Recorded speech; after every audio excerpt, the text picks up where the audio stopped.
This morning is called Insight Sunday, and the point is really to hear Bastienne talk, to really have the opportunity to look through her eyes at two works of art, the work to my right, which is in the show, and the grid piece to Bastienne's side, which Bastienne has brought in.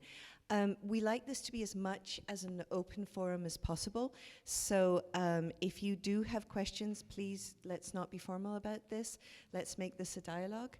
And I'm going to just ask a few introductory questions, and hopefully we'll all get rolling and hear from Bastienne. So Bastienne, I would like to sort of kick things off by asking you about the piece that you have brought in and why particularly you thought this piece would be such a good complement to your work of art here and also to the exhibition.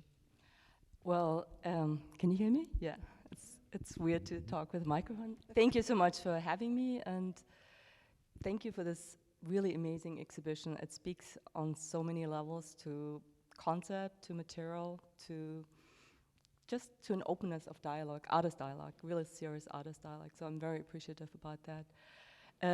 The piece that I'm showing in the exhibition is called Grid Calendar. It speaks in particular about the initial stages of the pandemic, where we did not know where we were going to go to.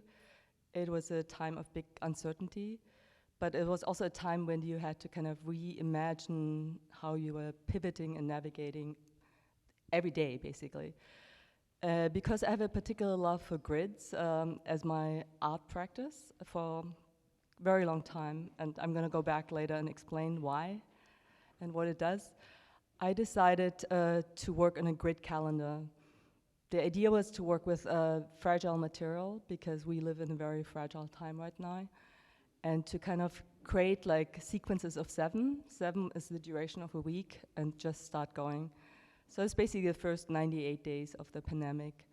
And then the interspersing elements were orange or kind of turquoise color, where kind of like either something good happened or something not so good. It was really like the days had to be reconstructed every day.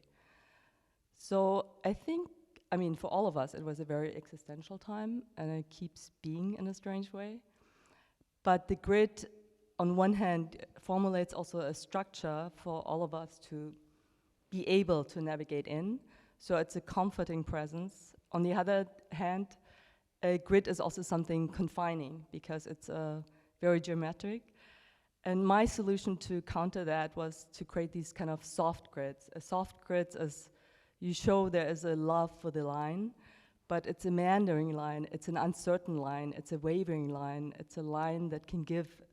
And especially when you work with sewing and soft material, such as fabric, there will never be a straight line. My love of geometry started early on, because I spent many summers and many years on an island called Samos, which is actually the birthplace of Pythagoras. Pythagoras is the father of geometry. So I was surrounded subconsciously by geometry, not just through Pythagoras, but also through the actual landscape on an island. The dividing line of the landscape was the horizon line, between the division between sky and water, and that also carries itself through my work. And so for me, this kind of yin and yang of working within the grid and then breaking out and changing something gives a sense of comfort and continuation. Another point that's really important for me is the idea of seriality. Seriality and typologies, where you work on a piece and then you create the next piece and something is changed. So it's kind of like the philosophical process of really thinking the sameness and difference, but also the evolution. So if you start a process like that, the end result is not necessarily the piece of art, although it exists, it's a physical manifestation. It is more like the process, how long can you unravel a thread of thought? So for me, art is as much philosophy as it is also a physical object or so. So I think my whole life, I've thought as an artist, I was an artist, and if I had to, I could unravel the thread since I was 5 years old. So art, in the same time, it gives solace, it gives guidance, it asks questions, and it will continue to do so. And I think art is actually a very important transformer of society. Sadly, I don't think it's enough cherished or respected in that. I think if we would let art in much more into our everyday life, it would be very helpful on many levels. Sorry, it's just like going in a tangent. So can you talk just perhaps chronologically about the relationship of this piece to the other piece? So they're really concurrent projects. The way I work is like, I have this series, it's called the White Grid series, but I have also this series where I work like large scale with just fragile muslin fabric with tracing paper.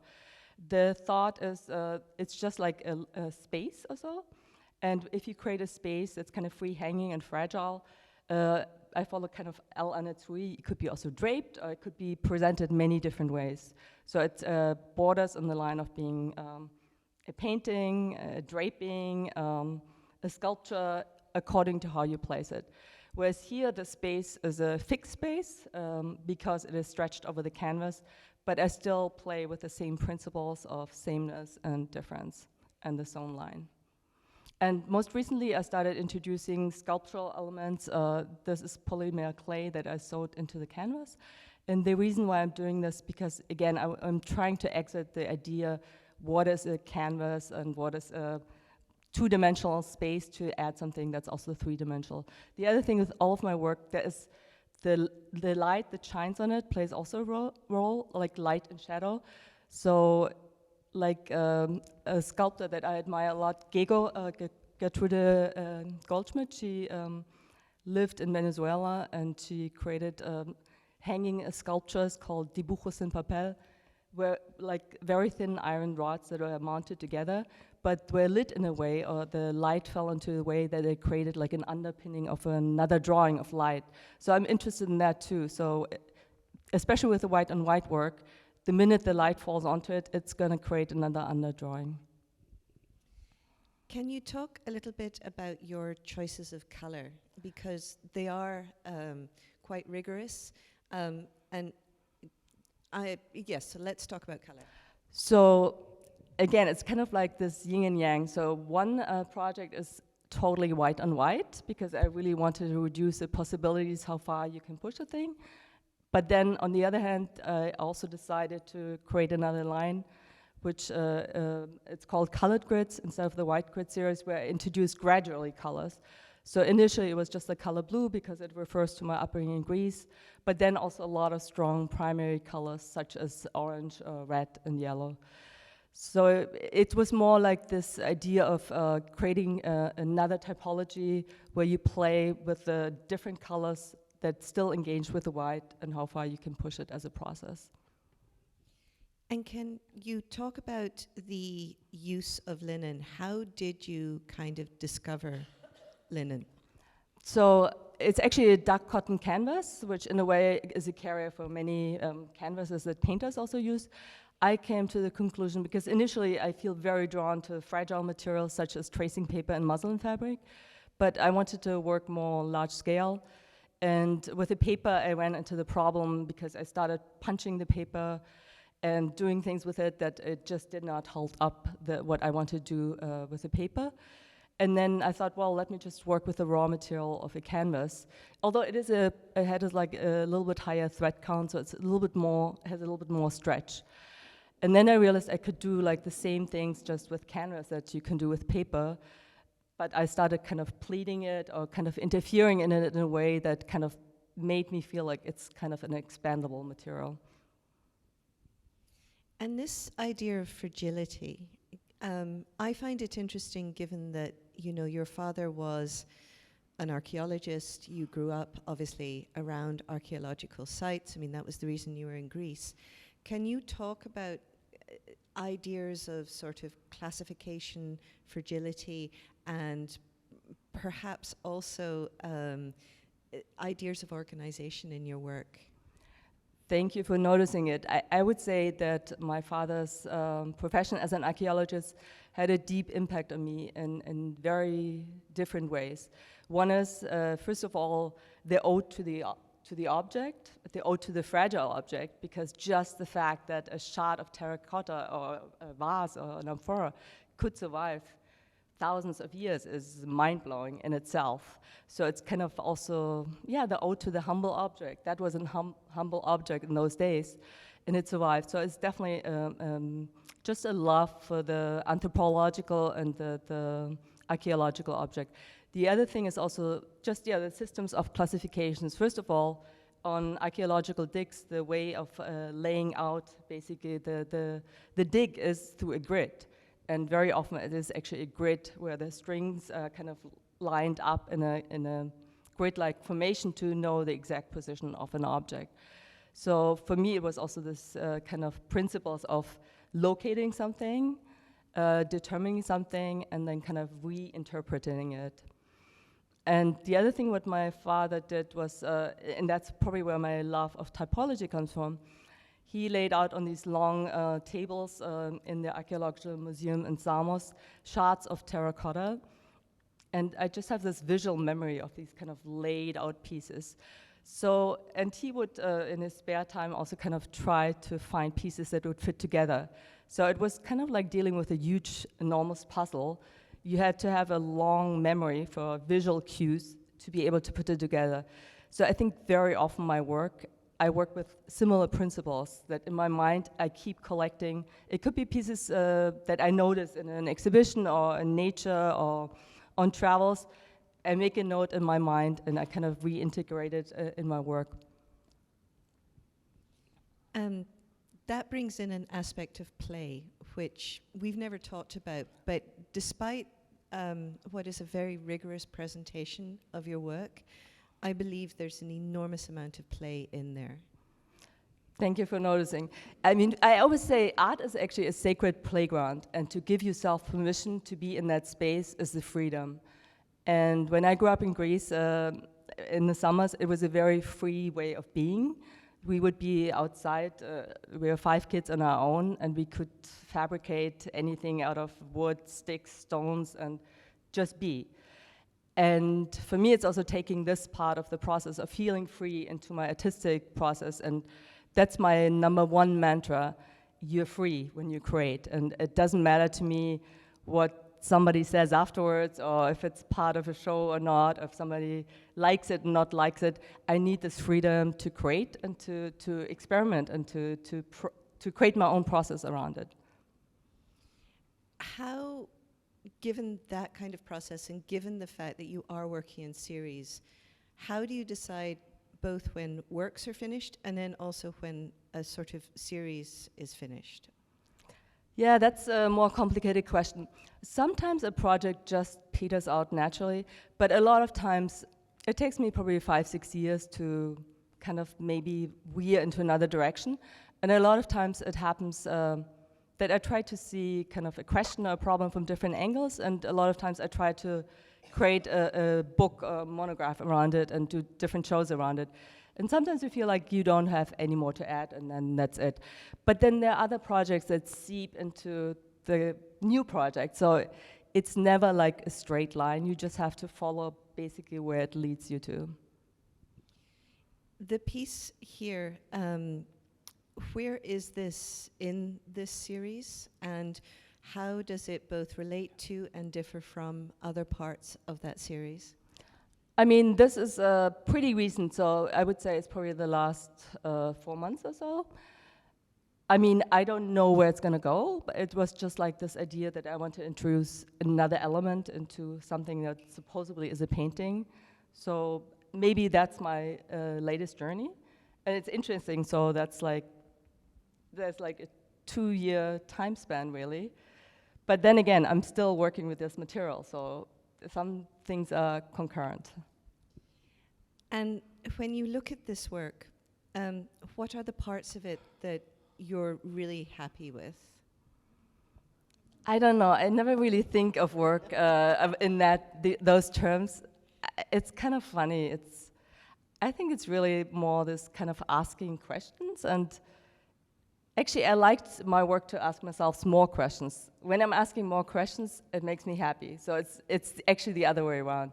It's in a way you're never satisfied. It's just like the journey keeps going on. When I work on a piece, the process of working on it cross-informs my next steps also. And that's, I think, why a rigorous artistic practice is important for my type of work. So what are the questions this piece was asking you? I mean, for me, it's like, again, it's like going back to the archaeological grid. For me, that's like the underpinning, that's like, yeah, that's our sense of mapping, that's the stability. Then the things floating on top, these, yeah, they can be seen as loops, that can be seen as islands, that can be seen as organic shapes that we don't know where they're gonna go to. So it's the dialogue in between these two places. And when you discovered this polymer that you're using over here, were you specifically looking for something that was 3D, or was it the color? What was it that really drew you to that? I worked also with other materials. I mean, I also like to work with wooden sticks or twigs or branches or threads. So it's not mutually exclusive. It's just you try to introduce a new material and see what it does and then decide how far you can push it.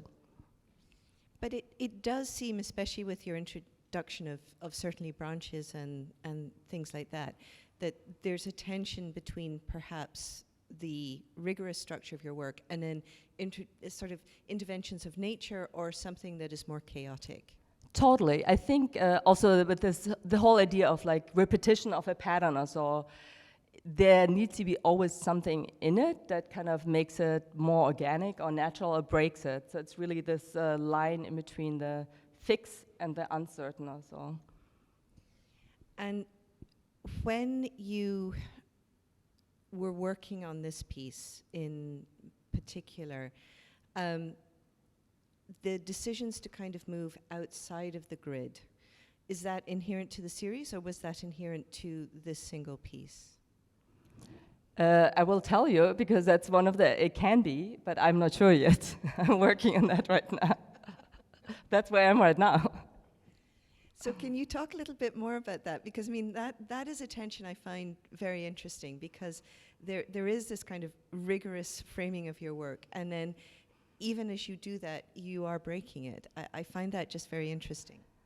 I mean, again, I could also refer to a few of the artists that I truly admire, like Eva Hess or so. We were talking before about expansion, and also her, what was it called? Like the bucket, like, Repetition 19. Yeah.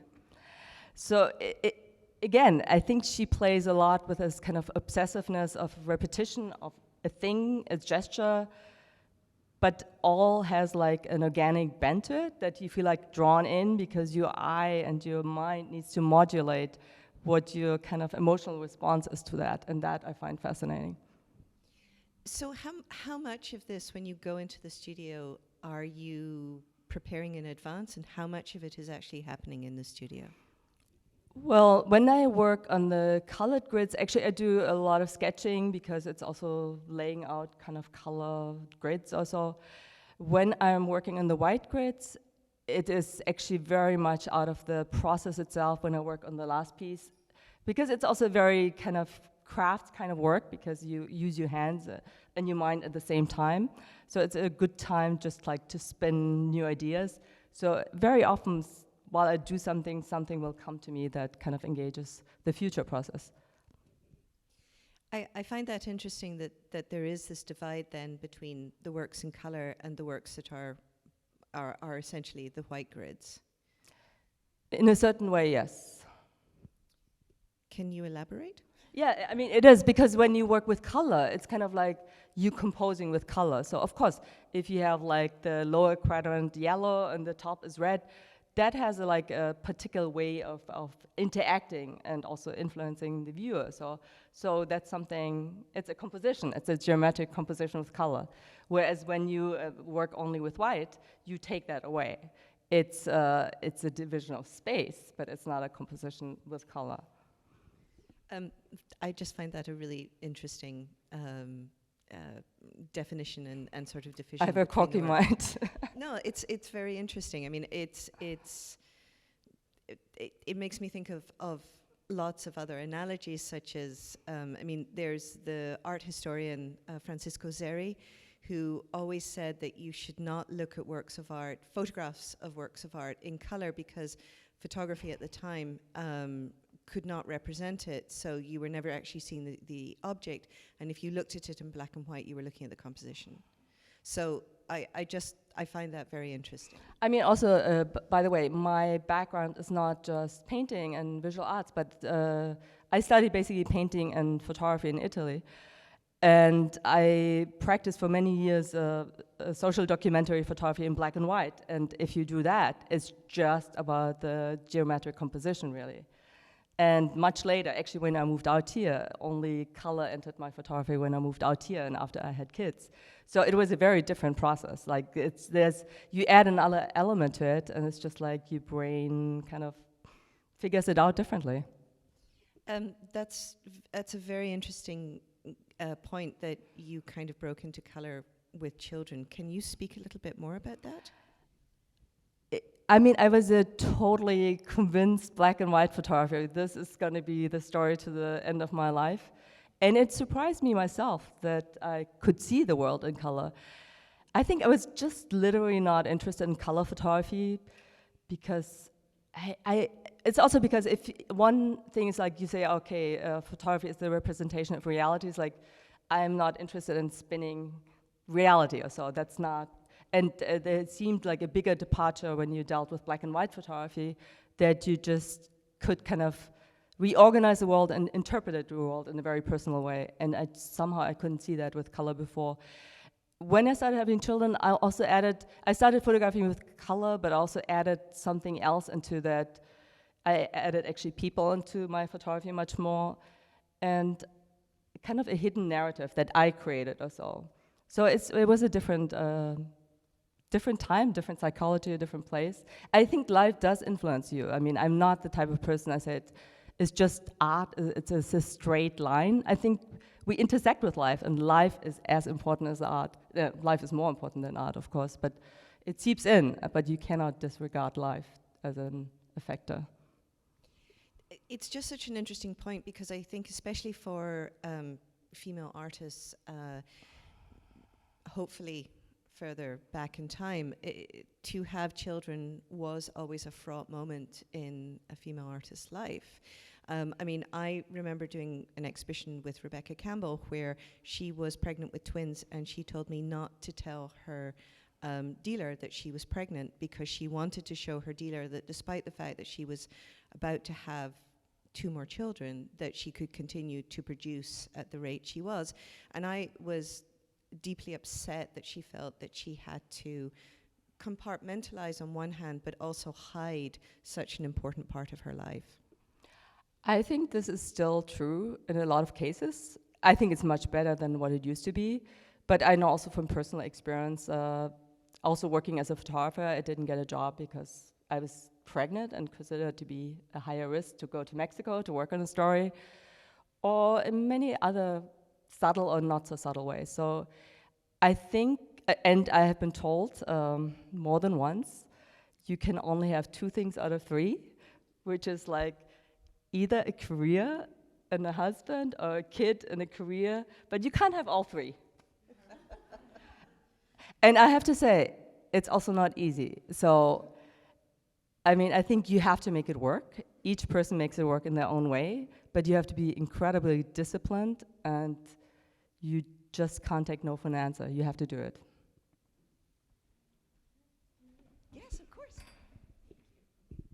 I didn't mean to take your mic, but when you were talking, I'm just going to go back to the art thing and the grid and the composition for a second. I'm as upset as you were about Rebecca Campbell, thinking that there was an art historian who said that composition was in some way better measured when you were looking at an image that had been made in color and black and white. I think that's profoundly insane, because a lemon yellow versus an ochre has an entirely different weight, behavior. It pushes against whatever is near it in a completely different way from the other version of yellow, what we'd call yellow.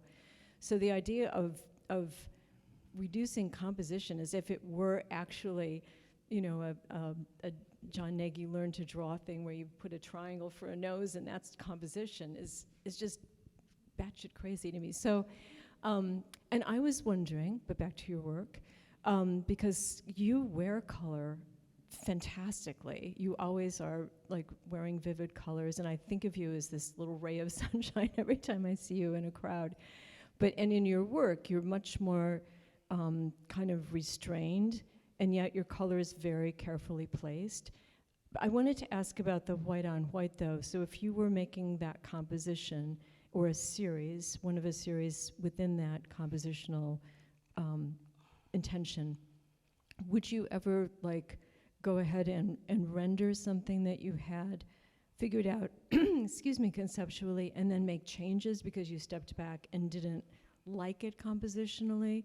Or is your process dictating composition, and once it's done, because you've executed it within your conceptual impetus? Do you mean with the white on white, or with also the color? In anything, I'm just curious. Like if your process, if you go through a series of pieces, and you know where your process is going, and you're handling a grid in a certain way, and you're interrupting it, or floating something on it, or filling it in, like, is there a point at which you would look at it and think, no, I've got to change that, and then you'd rework it and stuff?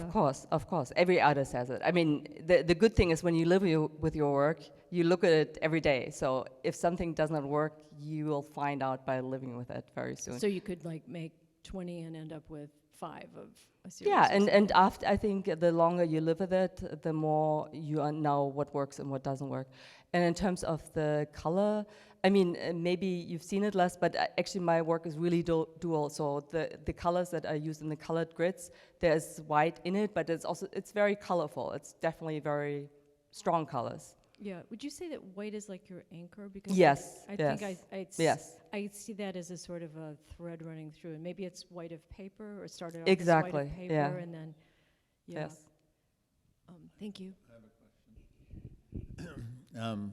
Sort of shop talk stuff. So my understanding is that this piece was inspired by an external event called COVID, right? And COVID quarantine and whatever, that all of a sudden changed our relationship to time and days and et cetera. Am I correct in that? Yes. So you conceive of a way of confronting time by, you know, almost a calendar structure of, you know, one day is a square, and each day is either different or the same, right? So when you started it, did you go, okay, day one square? No, I mean, day 2, I'm going to sew these 2 together. So the process was, you know, you moved through the real time each day with, like on the 10th day, something nice happened and you gave it a warm color. No, it was not exactly like that. I mean, it was like that I knew I wanted to create that, and I had been living with the pandemic for a while, and I had been also concurrently working on a project called Everyday Objects in the time of the pandemic, which was really precise reaction day to day, really, which is like 400 watercolors where I put an object in the place of a feeling, a collective feeling of our time. But in this case, it's more of a metaphor of our time, so it happened in this time, but it was not the making of it day by day or so. Mm-hmm. Okay. And the, in terms of the choice of colors in this, you were talking about sort of good and bad days, and so how do you ascribe, I mean, for me, it's color to what sounds like an emotional? Yeah, I would say warmer colors are definitely warmer moods, and colder colors are colder moods. But doing it within a thing of reductive to this color represents good, this color represents... I mean, of course, like as an artist, you never want to label yourself like this is exactly that. It's more like kind of a narrative to explain how my brain works or my thinking works, but it's also open to your own interpretation of feelings or so. Mm-hmm. And in this piece over here, it's almost implied that there's like a random pattern that is set up on top of the grid. I think of, artists like ARP, for example, where, you throw something up, it lands, you kind of lock it into place on the thing. Were you playing around, moving stuff around Totally. a lot on that? Yeah. I think even when it comes to organic shapes and placing things, I think everything has a order that is right for you. I'm not saying it's a absolute order, but I think carefully about placement of things. Mm-hmm.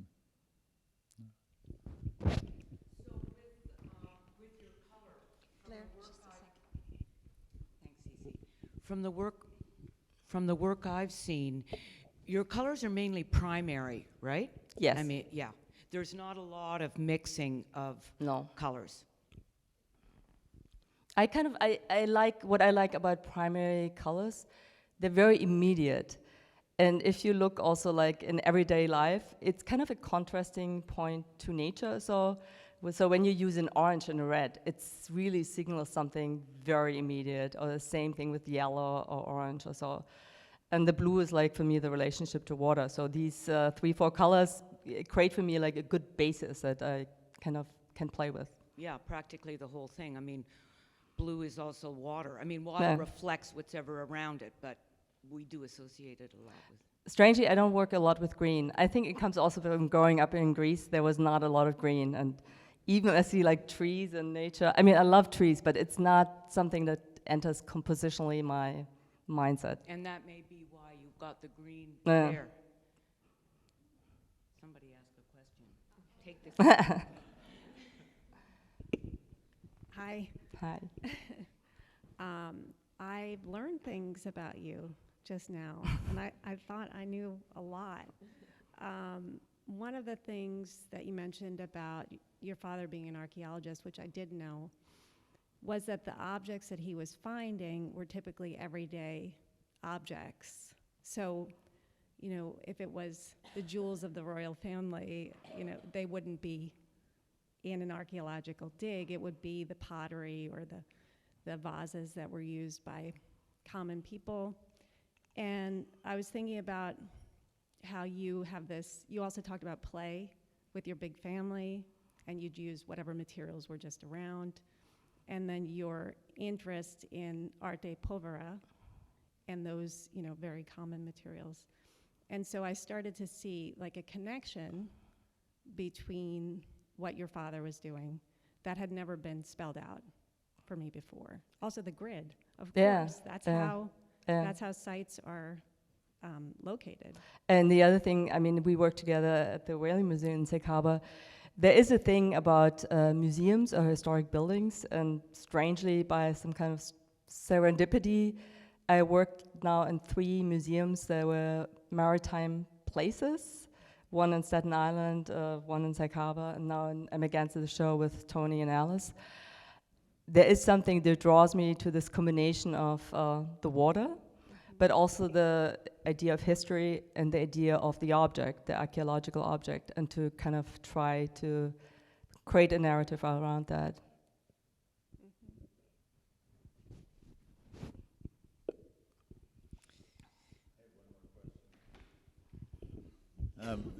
It absolutely fascinates me, artists' choices in terms of where they start in their creative life, how they develop expertise in that particular chosen field, and then at some point either transition out of it to something else. And there's something so fundamentally different about photography versus this kind of work that I'd love to hear how you gravitated to it. It's not about abandoning photography, but it seems like it almost comes out of a different part of your creative brain. So I'm curious if you can talk to that. Actually, it's not a different part of my brain, and I can explain. So again, for me, it's a thought process. So when I worked with photography, predominantly, first of all, I was traveling as a young woman in Latin America for 8 years. So I lived a life before I had children that was very different than after. But I applied the same principles to my photography, which was like I was very principled and categorical. So when I worked on a project, it was like I had to kind of, I worked for many years on a project about death rituals in Latin America, over 6 years. So I traveled to 7 different countries, and I tried to look at this idea of how do we form rituals, what is the process of grieving. So it was, again, like nearly an anthropological process that I applied with my black and white Rolleiflex, and I visited many different cultures, countries, traditions. So there's an obsessiveness about the way of doing it, which I understand as a typology. And I did that subsequently in my other books too, American Dreams, where I traveled in America, did a project how Americans deal with death and dying. So there's like the rigor of the research and just trying to put all these different pieces from different angles together. Then what happened also, because I made a living as a photographer, working also for a lot of magazines, there was a huge shift at the time when I had children from analog to digital photography, which changed also the market of what is photography. And I asked myself a lot of questions, what is the point of photography? And now we see it as like, yeah, anybody can have a beautiful handy, take a halfway decent picture. So what differentiates a good photograph from a decent photograph to a mediocre photograph to a bad photograph? And the question is, not so much. I mean, yes, it does, but in its intentionality, but not necessarily. So the other event is me having children, and I decided that actually life at home or close to home could be as interesting, fascinating, strange as life 1,000 miles away. So I applied the same principles that I did with my photographic work and this new work. And I actually initially worked on these kind of large-scale drawings on paper, which take like this format. I based them on Japanese scroll drawings. And I decided it's just like another journey, but I apply the same principles of rigor and obsessiveness to that. I guess when I think of photography, I think of something existing out there that you capture. Not necessarily. So that the eye sees something already and then translates it through the way they handle the photograph, versus something like this, which is constructed from more of a feeling-based thing that becomes visual. I mean, obviously you can say understand. no to that, but I mean, I always just sort of thought of those as different ways of processing. I mean, I think that photography is a tool, as painting or any kind of art expression is a tool. So there are many different ways of photography, and although my earlier work was more documentary style, actually I use photography still as a tool. My last monograph, Grids and Threads, the first part is purely photographic, and I photograph installations in the snow that look like drawings. So again, it's like this shift of scale and size that you kind of left with the riddle. What Are the drawings in snow things that you create yes, and then yes, photograph? Yes.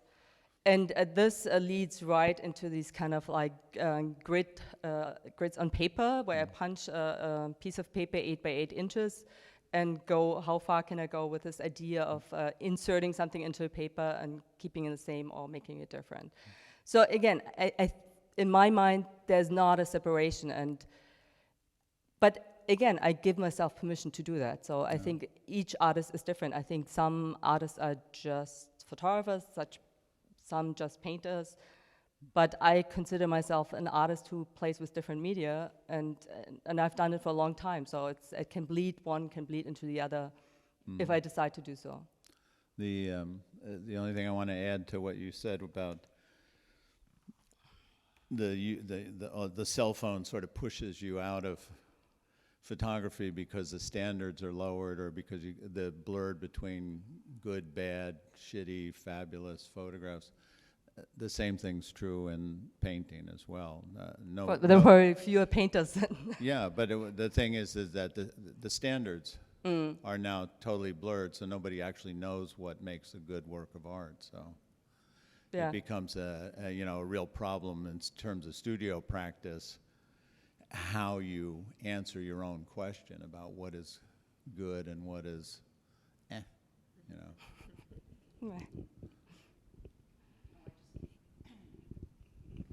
You've talked a lot about growing up in Greece, and also you've lived in two very powerful landscapes for a long time, and then a piece in the middle where you were traveling a lot. But could you talk a little bit more about the idea of light? Greece does not have, the island of Samos, many trees. It has a very hard and different light than the famously soft light and the greenness and the lushness that you're surrounded by here. How has that affected your work, do you think? I mean, the Greek light, for certain. I mean, Samos is a little bit different than Cycladic islands because it actually does have water and trees. But there is something about the reflection of light against the whiteness of houses or just less. It's a more arid landscape for sure that does something to you. So it's this light is here equally beautiful, but it's different. It's hard to describe what really makes a difference. I think it's like for me, like the landscape is never really the landscape. So it's not that I draw a direct inspiration from a landscape, but from the light in that sense that I observe very acutely what light does, and light creates shadows and light changes. So that seeps into my work in terms of creating new geometries or lines or possibilities of shadows.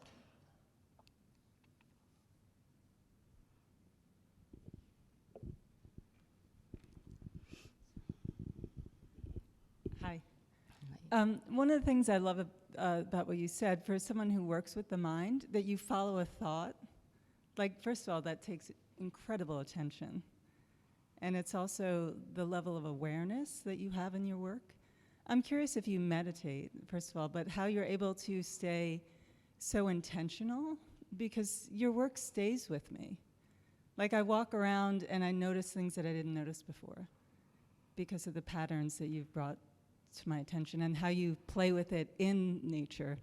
So I'll notice like the pattern of bark on a tree on my walk to Main Beach, which I thought like, oh, that reminds me of Bastienne. So, but how do you have that level of attention? I mean, thank you for asking the question. I mean, I wish I could meditate, and I hope I will soon. I need it for sure. But I think up until so far, my art is my meditation, and that creates also the focus and my mindfulness and my calm. I mean, when I work, I'm totally in my work and nothing else exists. And I've always been an observer. I'm nearly blind on one eye, which meant I had to train myself to really observe acutely. So I think that's also definitely part of my process. I have a question about the shift from photography. You started off painting, going to photography, and then starting to work with fabric. That's obviously a major theme of this show. And I'm interested again in these ideas of a sort of rigor and then allowing the kind of the play of the fabric. So can you talk a little bit about when sort of fabric became so central in your work? Yeah, that probably happened probably 4 years ago or so.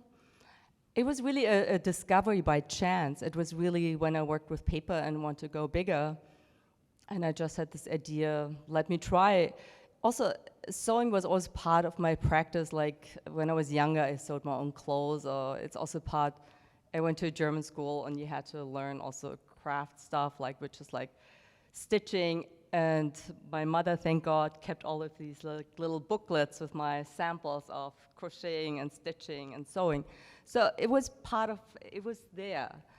And once I started using it, I guess I unleashed my inner spirit that actually, I think it's also a tool of meditation, sewing. Other questions from the audience? She's going to give it to you. Thank you. I love to sew also, and I'm curious about that piece. I think I saw a photograph of it where it was displayed from the other side.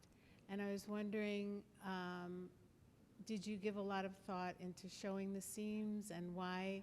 It gives some nice shadows, and I was wondering if that was the reason for the preference. Exactly. And actually, that's an interesting story. I'm glad you bring it up, because once you sew, there's always two sides of the story, which is an interesting idea by itself. It's like the front story and the back story. And then if you add stitches to it, you have even another story or so. So that's the unintentional story, because you don't plan it. It happens while you do it, and then you look at it from the other side.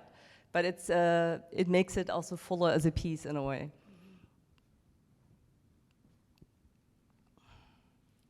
Perhaps one more question?